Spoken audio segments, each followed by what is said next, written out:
Saudara, 64 tokoh dianugerahi tanda kehormatan dari Presiden Joko Widodo. Dari 64 nama tersebut, 23 diantaranya merupakan Menteri Kabinet Indonesia Maju, termasuk Erlangga Hartarto yang baru saja mundur dari Ketua Umum Partai Golkar.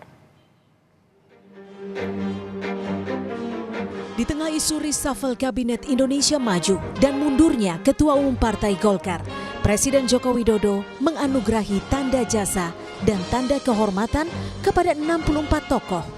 23 orang diantaranya merupakan menteri di kabinet yang ia pimpin.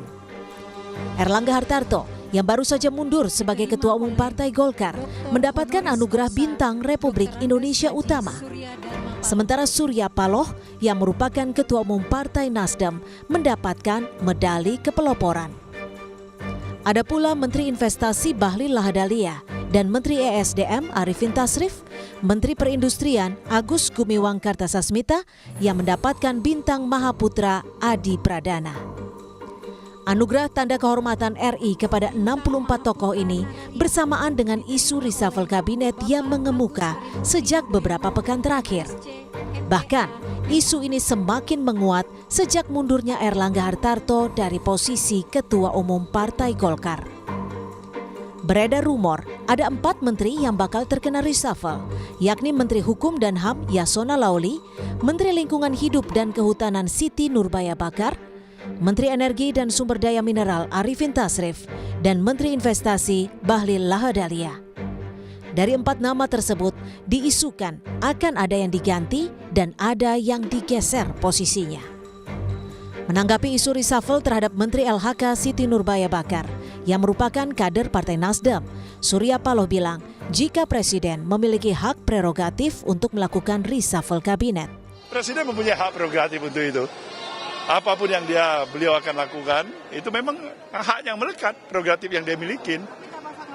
Pak, kalau misalkan menteri dari Nasdem habis di kabinet, beliau akan sudah mempertimbangkan baik-baik. Kita tetap berpikir seperti saya katakan tadi, mengedepankan positive thinking kita.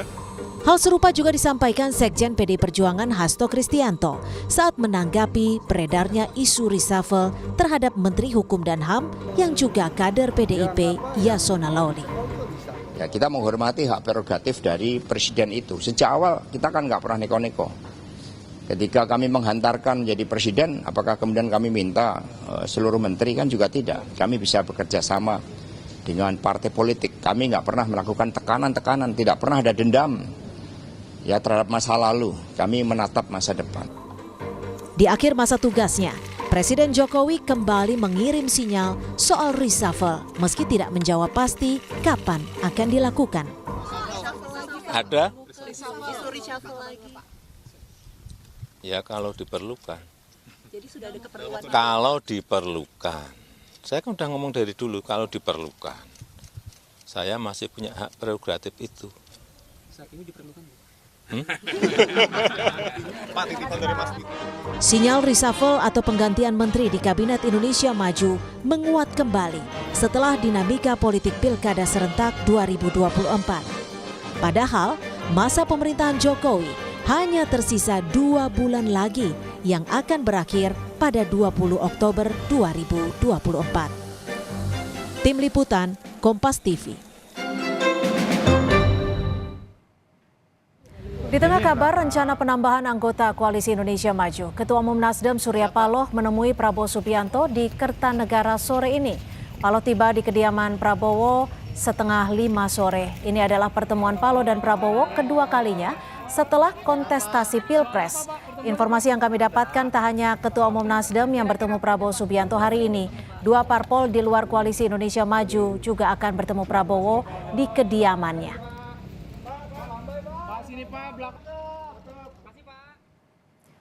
Tanda jasa dan tanda kehormatan diberikan Presiden Joko Widodo di tengah isu reshuffle dan guncangan di Partai Golkar. Lalu adakah pesan yang ingin disampaikan Presiden Jokowi ketika memberikan tanda penghargaan tersebut? Dinamika politik terus bergulir, termasuk yang terbaru adalah pertemuan Surya Paloh dengan Prabowo Subianto. Kita bahas bersama Direktur Eksekutif Poltreking Indonesia, sudah ada Mas Hanta Yuda. Terima kasih Mas Hanta sudah bergabung bersama kami di Kompas Petang. Terima kasih, selamat sore Cynthia. Yang terbaru, Surya Paloh menemui Prabowo Subianto di Kertanegara. Ini memastikan sinyal bahwa Partai Nasdem akan masuk ke Kim Plus ya? Ya, ini menunjukkan bahwa tendensi atau kemungkinan terwujudnya Kim Plus itu semakin terrealisasi. Jadi Kim Plus itu terkonsolidasinya semakin jelas ya kalau kita lihat. Itu satu. Artinya tidak hanya Partai Nasdem, tapi juga PKB, mungkin juga PKS, Cynthia. Nah, ini yang kita sayangkan, kemungkinan hanya PDI Perjuangan yang tersisa. Nah, karena ini efek yang kedua, indikasi yang kedua, karena kalau Kim Plus semakin terkonsolidasi solid, maka kemungkinan Anies akan melaju di Pilkada Jakarta semakin sulit. Jadi peluang Anies semakin terancam. Kalau mereka makin sulit, nanti efeknya ke Jakarta karena PD Perjuangan tidak cukup.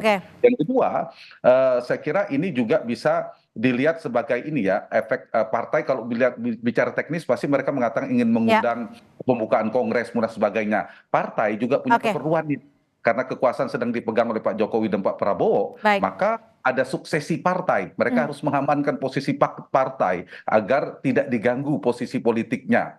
Kita tahu Nasdem juga akan melakukan kongres, PKB muktamar dan sebagainya. Nah, Golkar munas. Artinya mereka harus memastikan juga proses itu juga harus berjalan dengan baik. Itu kompromi ke pemerintah. Yang menarik juga Mas Hanta adalah tanda kehormatan yang baru diberikan kemarin, tapi justru dilakukan di tengah-tengah isu reshuffle, di tengah guncangan di Partai Golkar. Menurut Anda dari komunikasi ataupun bahasa politik ada tidak sih pesan yang sebenarnya ingin disampaikan Presiden Jokowi?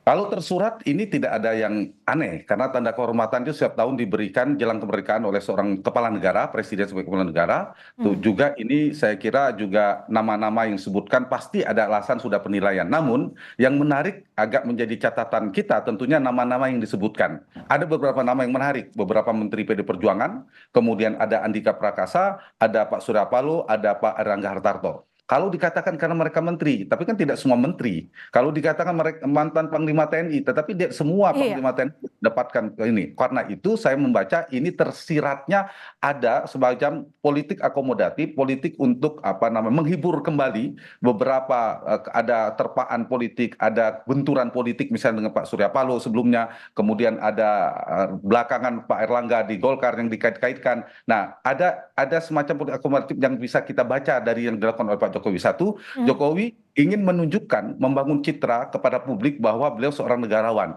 Ada kepentingan di atas kepentingan politik. Ini citra yang dibangun ya sebagai kepala negara. Ada proses untuk menunjukkan di akhir pemerintahannya ingin merangkul semuanya. Yang kedua, ini juga saya kira menjadi catatan berupaya untuk menjaga kondusivitas soal politik yang cukup panas, terutama hubungan dengan PDI Perjuangan. Nah, sepertinya Pak Jokowi ingin soft landing di akhir pemerintahannya, ingin menjaga kondusivitas itu atau stabilitas politik itu. Dan terakhir satu lagi, saya kira Jokowi dan para politisi ini sedang menjalankan semacam melihatkan kepada publik bahwa hubungan Jokowi dan partai-partai dengan Pak Erlangga bagus, dengan Pak Surya Paloh bagus. Artinya para tokoh ini sedang melakukan peran semacam berpolitik di tempat dan waktu yang tepat sepertinya. Mas Hanta, jika Anda tadi menyebut akomodatis dan juga ada upaya untuk menghibur, apakah ini artinya jika flashback ke belakang bahwa memang ada bisa dikatakan campur tangan terhadap apa yang terjadi di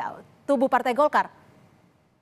Iya, kalau dinamika di Golkar, Cynthia, kita tidak bisa memisahkan. Dinamika di Golkar itu ada dua faktor yang berkelindan, faktor internal dan eksternal. Kadangkala faktor eksternal jauh lebih determinan ketimbang faktor internal. Faktor internal biasanya ada dinamika turbulensi, faksi atau faksionalisme di internal Golkar itu disebabkan karena pertumbukan faksi. Nah, itu yang biasanya di internal. Tapi untuk kali ini ada dinamika di mana meminta Pak Erlangga mundur dan sebagainya, tapi tidak begitu kencang memang dibandingkan sebelum-sebelumnya. Yang kedua, yang saya katakan berkelindan, biasanya ada terpaan gejolak politik, semacam badai politik dari luar. Nah, karena itu saya kerap mengatakan Golkar ini tingkat institusionalisasinya, kelembagaannya, derajat kesistemannya tinggi dan sebagainya, tapi kelemahannya dia adalah derajat otonominya dan mengambil keputusan sangat rendah. Artinya dia sangat bergantung pada kekuasaan. Jadi kalau melihat Golkar itu pemilik sahamnya tidak ada, tapi siapapun yang menjadi Presiden Republik Indonesia itu memiliki peran yang sangat besar. Jadi kira-kira itu benangnya. Kalau ada dinamika di Golkar, siapa yang terpilih dan seterusnya, restu dan pengaruh yang sedang berkuasa itu amat sangat menentukan di dalam dinamika internal Golkar. Baik, terima kasih Mas Hanta Yuda, Sama-sama, Direktur Cynthia. Eksekutif Poltreking sudah bergabung bersama kami di Kompas Petang. Selamat sore.